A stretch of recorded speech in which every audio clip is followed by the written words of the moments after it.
Tomb Raider, The Angel of Darkness, adapted from the novelization by J.R. Milward, based on an original story by A. Murti Schofield. With J.R. Milward and Adamm Khuevrr, with music by Peter Connolly and Martin Iverson. Episode 14.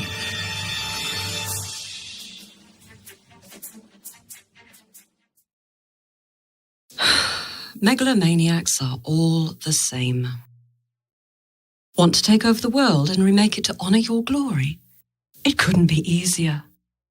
All you need is a naive adventurer, a long-lost trinket that only she is clever, brave, and insane enough to find. And your own private island where you can breed a whole army of mutant soldiers to wipe all that annoying humanity off the map. Setting yourself up as a new god? No problem. Simply found a secret order that vows itself to your protection, while you track down an artifact that will transform you into a fire-breathing nightmare that everyone shall respect and fear. You can tell that I've had some experience with megalomaniacs and their psychopathic endeavors. At 500 years old, Eckhardt may only have been a junior member of the Evil Maniac League compared to some of the individuals I've encountered. But he was showing promise. The doors clanged shut behind me. The echoes ran to hide among the plants and creepers, but were quickly lost in the verdant haze. I had entered a farmhouse garden, similar in design to those I'd seen before, but built to a scale that shrank the viewer down to ant-like proportions. My neck ached as I tilted my head, searching for a ceiling amongst the multitude of catwalks and verandas that were decked in floral extravagance. They crisscrossed and rose, tier upon tier, to hidden, dizzying heights. Mature trees swayed in an artificial breeze, their rustling leaves sounding like distant surf, while their bare roots dangled freely through the hanging walkways.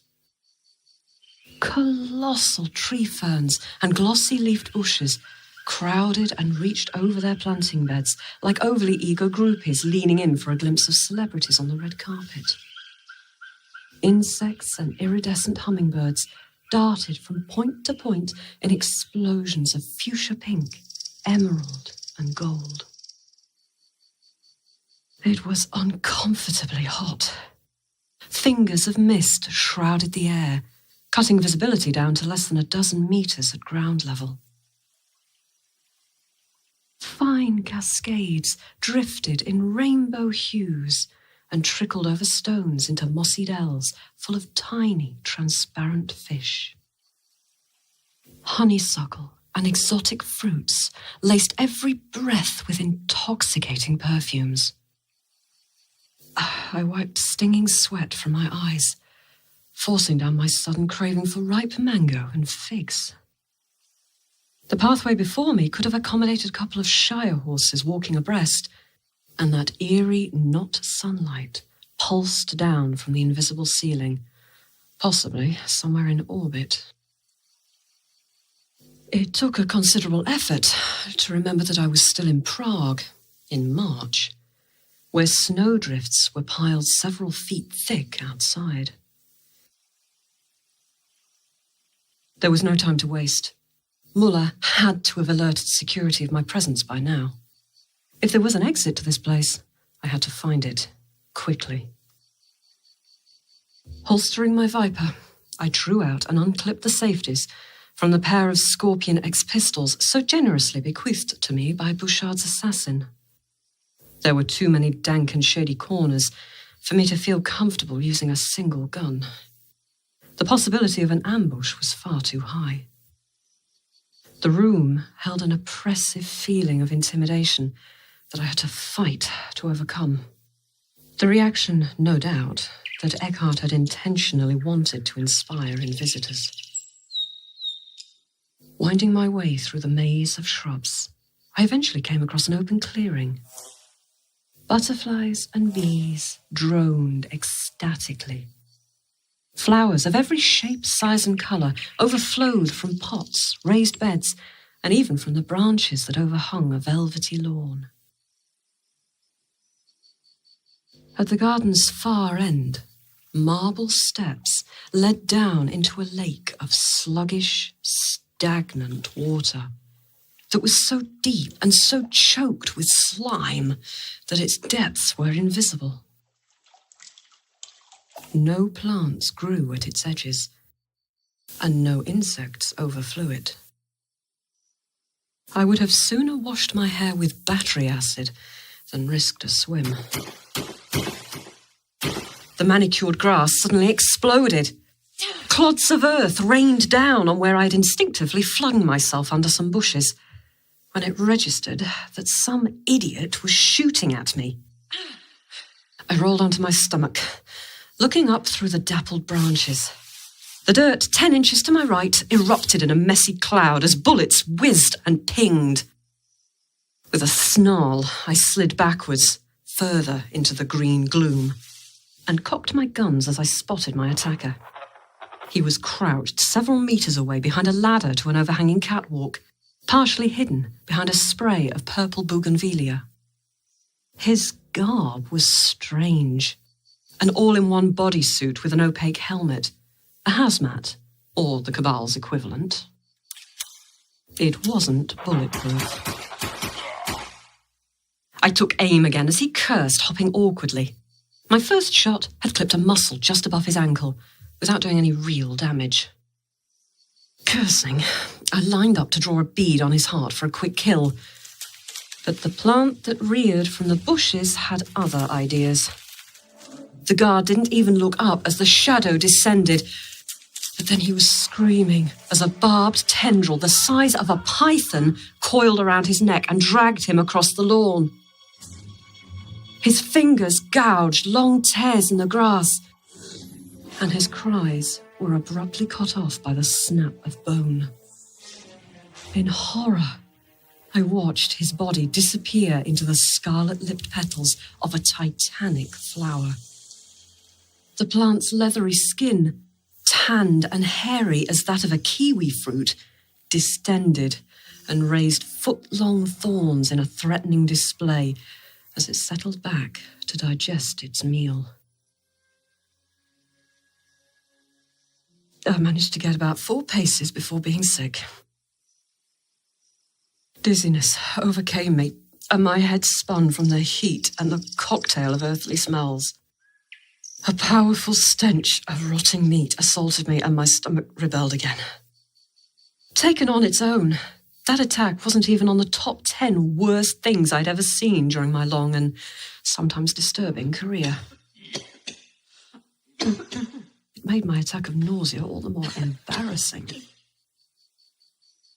Easy, Lara. Just breathe. You're not dead yet. Ugh, unlike some. What the hell is Eckhardt playing at in here? Your reaction's probably my fault. I'm your reflexes. You might have trained yourself to control some of them in the past, but now I have you. My instinctual side given independence, and you're more powerful than you were before. Maybe giving you a name was a bad idea. Give a thing a name, and you give it a life. But I'm still you. All of this conversation is happening inside your head. You're simply more aware of yourself, and more willing to trust your intuition than you once were. Nothing else about you has changed. So, what does my intuition have to say about that? I'd say we've got our work cut out for us. Quite. Isn't there any way you can control that gag reflex while I'm in here? I doubt this is the last crazy thing I'll encounter. I'll do my best, but just remember, you're not Superwoman. Some of your primitive reflexes exist for damned good reasons. How can I forget? So, what would you recommend as our next move? You're not going to like it, but it might be worth seeing if that guard left anything inedible behind. Ammunition, security passes. We need every scrap of help we can get. You know, I hate it when I make a valid point. To my everlasting relief, the dead guard had been kind to would-be scavengers like me. His rifle lay where it had fallen, several feet away from the pulsing mass of vegetable matter. I recognized it as the same model I'd picked up in the Louvre, with plenty of 9mm clips and options for variable firing. It met all of my personal requirements, and so was added to my repertoire, along with a plastic swipe card I found in a nearby flower bed. My appreciation of the Palm House's delights was definitely wearing thin. It was a positive relief when, after only a few minutes of cautious exploration, I came across an exit. My smile quickly vanished, however, as the dead man's security card failed to produce results. The doors remained closed, despite me cleaning and re-swiping the card several times. Damn it! Don't give up just yet, girl. Look, there are 3 readers on the lock, not 1. We simply need to find 2 more cards from 2 more security guards. They've got to be running around somewhere close by. But this place is enormous. We should be hunting down Eckhardt and the paintings, not running after tiny pieces of plastic. This is exactly what I didn't want to get caught up in. Oh, quit whining, girl. You can moan about it later when we're lying in our own bed, in our own home. Now is not the time. Just get on with the job at hand. My lips compressed into a tight line. She was right, of course. She also knew, as I did, that my crankiness was almost certainly not helped by lack of sleep, and the hundreds of other factors that my all-too-human body had been coping with for the past 3 days. I was wise enough to acknowledge that fact, and fortunately still strong enough to regain a measure of control over it. With Putai's teachings echoing in my mind, I slowed my breathing to a more deliberate pace. I'm hungry. I'll eat when it's safe. This place is too unnatural, too creepy. It's nothing we haven't handled before. My head hurts. On and on it went. For maybe 5 minutes, I concentrated, isolating each distracting thought and sensation and carefully setting them aside. I envisioned a treasure chest, transparent but unbreakable, where I could fold up and place my worries one at a time. They were still there, but as long as they were in the chest, they could not reach out and interfere with me.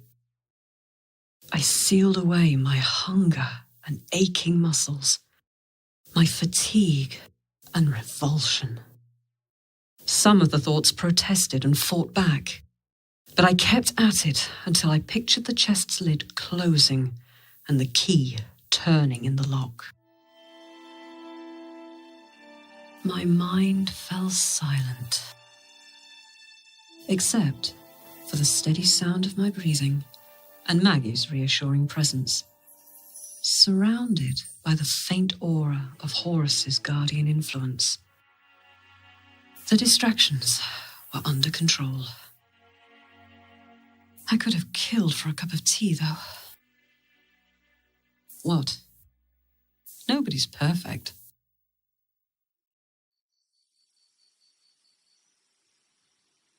There didn't seem to be much point hunting for card-carrying guardsmen down at ground level, So I retraced the path back to the service ladder I'd spied near to the man-eating pitcher plant. It didn't so much as twitch as I inched past and dashed up the ladder like a squirrel up a pine tree. My hunt began in earnest. Keeping my body low, I crept down the walkways and along the hanging terraces. Each was an island amid a sea of greenery, a sea that was barely restrained by its human-imposed boundaries, and clearly resentful of that fact. It became harder and harder to orientate myself. Eckhardt seemed to have taken quantum mechanics as his inspiration for the garden's layout. The wrought iron catwalks and staircases were a perfect three-dimensional maze. Here and there were dead ends, or stretches where the walkway passed underneath waterfalls and became treacherously slippery. The omnipresent plants and their bewildering disdain for human influence, and occasionally the laws of physics, did not make navigation easier. Curtains of hanging vines would sway apart to let me pass, or bar my way with razor-edged tendrils that bristled with thorns. Trumpet-shaped blooms turned to watch me, some even venturing to pick my pockets with curious feelers. Even the most mundane-looking specimens would, on closer inspection, reveal a disturbing twist. There were apples that oozed and dripped pinkish slime, and beds of ornamental grasses that hissed like a nest of rattlesnakes when I stepped too close. There were trellises covered in sulphurous-smelling candy floss, and bushes whose leaves opened and closed like butterfly wings. It was impossible to stay in one place, but progress was torturously slow. Ironically, I found my second security pass without needing to fire a single shot. I teased it from the dead man's hand with infinite care as he lay spread-eagled on the ground with 1,000 or more rust-coloured spines embedded in every inch of his body.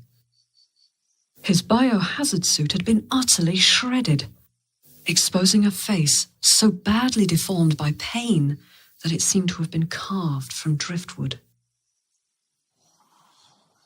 The murderous plant stood in its own little plot and was surrounded by prongs of metal that might once have been electrified. Its stiff, leafless trunk was the shiny purple of a fresh bruise, and tiny dents in its flesh testified to where those deadly spines had once grown. Even as I watched, new ones began appearing, soft and pale green as spring leaves.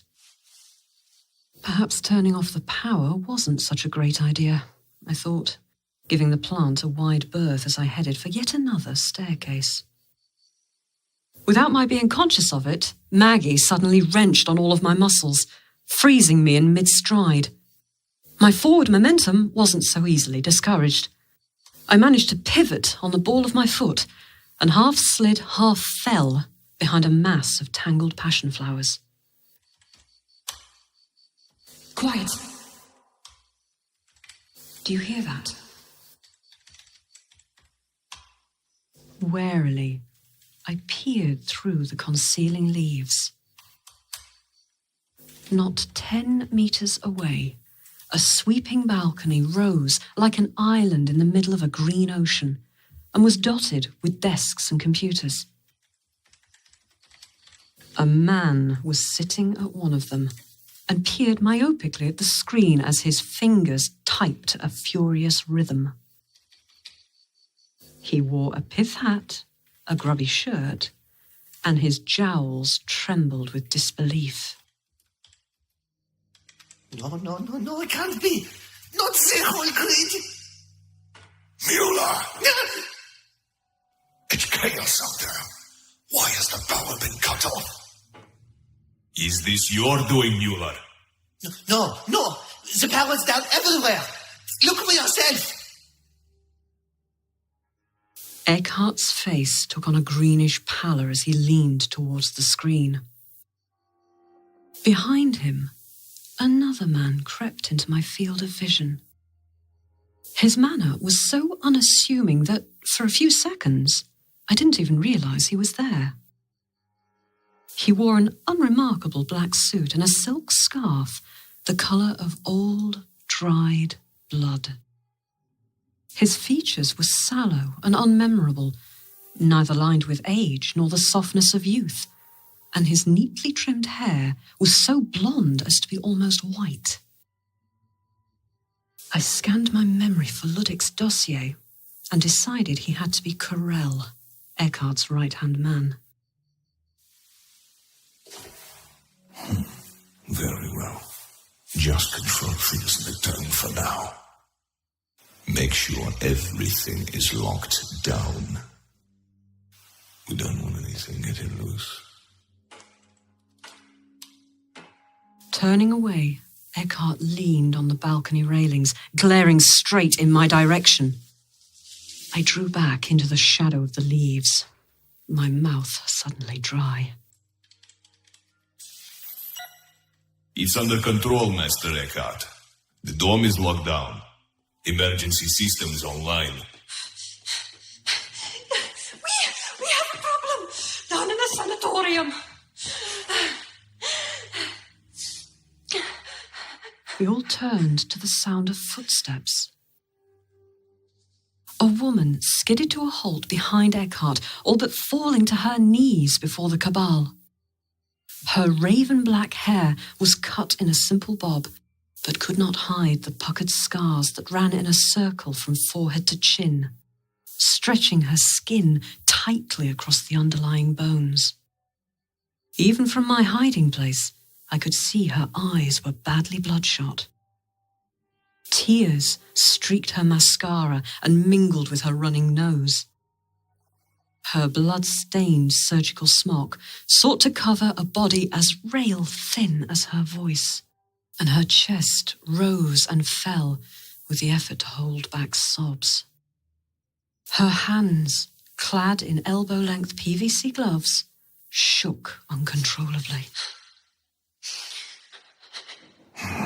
What problem, Boaz? Just have the guards deal with your inmates and pets. Please. I have a confession, Master Eckhardt. I didn't destroy the proto-Nephilim. Had she said armed nuclear bomb, the effect could not have been any more dramatic.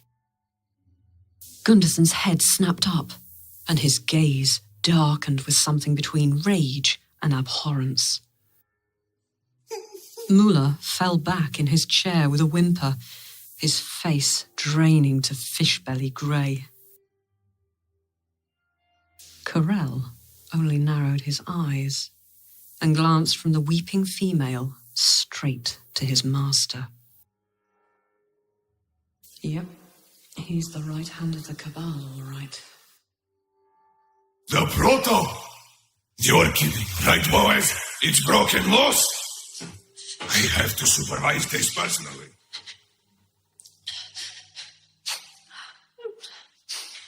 That experiment was to be eradicated. I expressly ordered it. It's far too dangerous to keep alive. I couldn't! It's half Nephilim. It makes it impossible to kill without your period. You lied to us.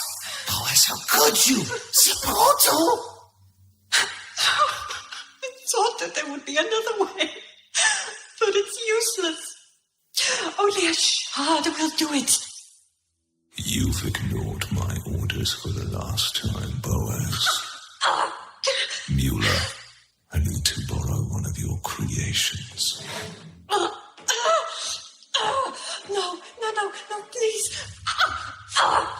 Please, no. It wasn't my fault. I quickly shifted position, keeping low behind the camouflaging plants, and crawled along the walkway to keep them in my view.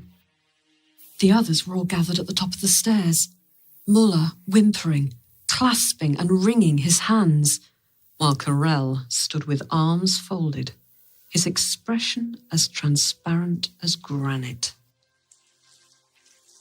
Right on the edge of the catwalk, Eckhardt stopped and swung Boaz up to eye level, as though she weighed no more than a doll.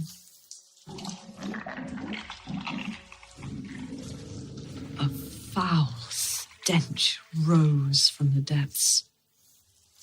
A form was reaching and groping upwards with peristaltic thrusts of its grub-like body. It had no recognizable head, only a mouth as wide and circular as a jet engine, fringed with flabby gills and the source of that atrocious smell. Its bloated trunk remained submerged in the fetid pool I'd passed by earlier, almost 20 meters below. Slime cascaded off its corpse-grey flanks, while rows of useless, spidery legs groped towards the two humans. A serpentine tongue lolled mere feet from where the black alchemist stood poised on the brink. Boaz writhed futilely, screaming herself hoarse. Lawyer, please have mercy. Your own incompetence has sentenced you, Boaz. You know better than to expect mercy from me. Oh, I'm loyal. Give me a chance. Not this case. No!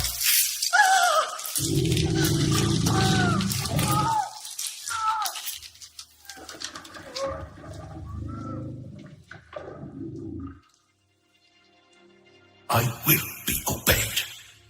Now sort this mess out.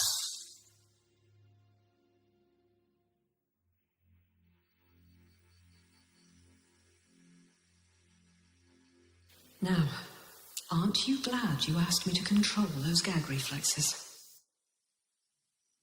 The surviving members of the Cabal drew back as Eckhardt swept past them. I had to admire their composure. Even Muller only cast the occasional glance back to where his colleague had fallen.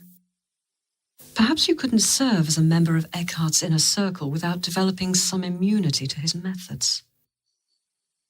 Speaking of inner circles, I frowned. Weren't there supposed to be 6 members of the Cabal? Eckhardt, Gunderson, Boaz, Carell, Muller. Where was Luther Rusek? The thought preoccupied me as I waited in my passionflower-scented hiding place until I was completely sure Eckhardt and his cronies were all gone.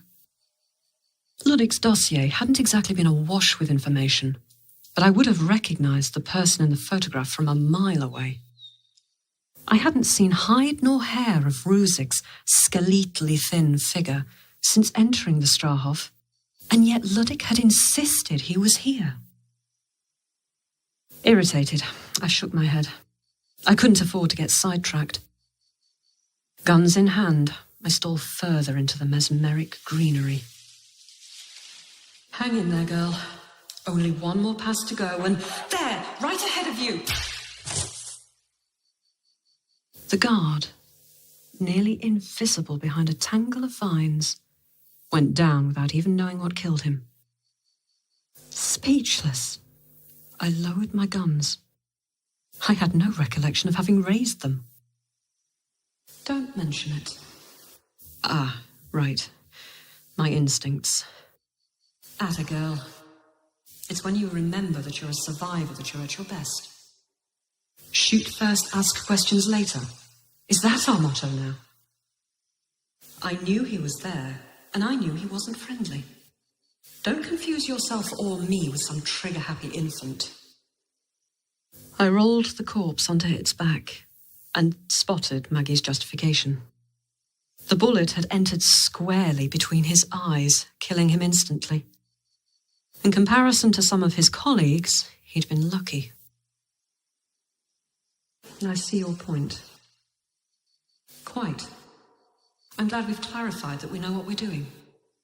Now find his security card so we can get out of this crazy place. Retracing my steps turned out to be easier than I'd hoped. In no time, I was crossing my fingers and everything else as I swiped the final card in the exit lock. The doors swung inwards, bathing me in damp, blissfully cool air. The walls of the corridor ahead were bare concrete, streaked with moisture. The temperature continued to plummet until goosebumps rose on my arms and my breath came out in soft clouds of vapor. My internal compass was of little use, but I did get the sense of plunging even deeper underground. The corridor ended abruptly in a circular, hermetically sealed chamber. There didn't appear to be anyone else around. Alone and wary of a trap, I entered and jumped when the door swished closed behind me. The exit, however, remained stubbornly closed.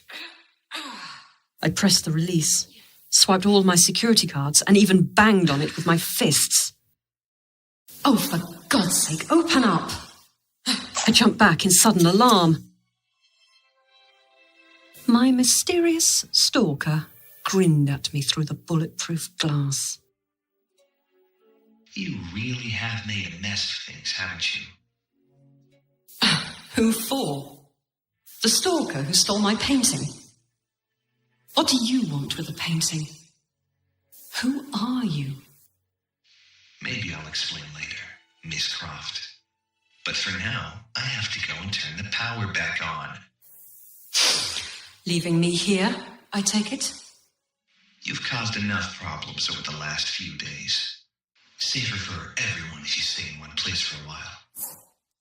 You'll be okay in there. And this? My periop shard. You Picked it up at the Louvre? Yes. After you stole my painting. My satisfaction increased as he bit his lip, glancing hungrily from the shard to me and back again. His hand clenched and unclenched, but then he ruined it by stepping back, shaking his head as if flicking off an irksome fly. I suddenly had a lousy premonition. all this can wait. I'll know where you'll be. Take a breather from damaging things, why don't you? Wait. Oh, no, you have got to be kidding. You can't just walk away. Without breaking his stride, he flipped one of those jaunty salutes over his shoulder. Then he was gone.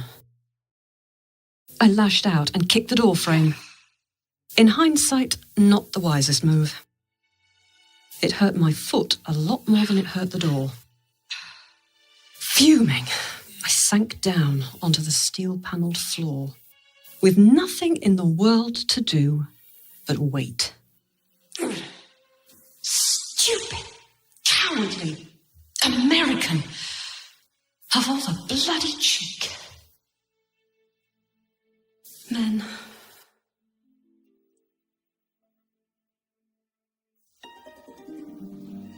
In episode 14 of Tomb Raider, The Angel of Darkness, Lara Croft and Kristina Boaz were played by J.R. Milward.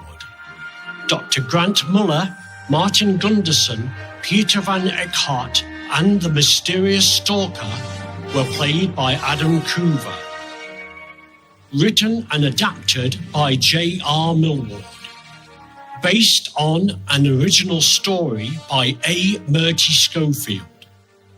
With music by Peter Connolly and Martin Iverson.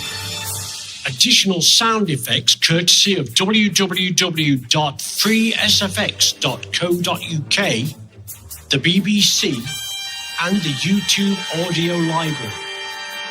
Produced by Stephen Milward. Lara Croft and Tomb Raider are the property of Crystal Dynamics and Square Enix.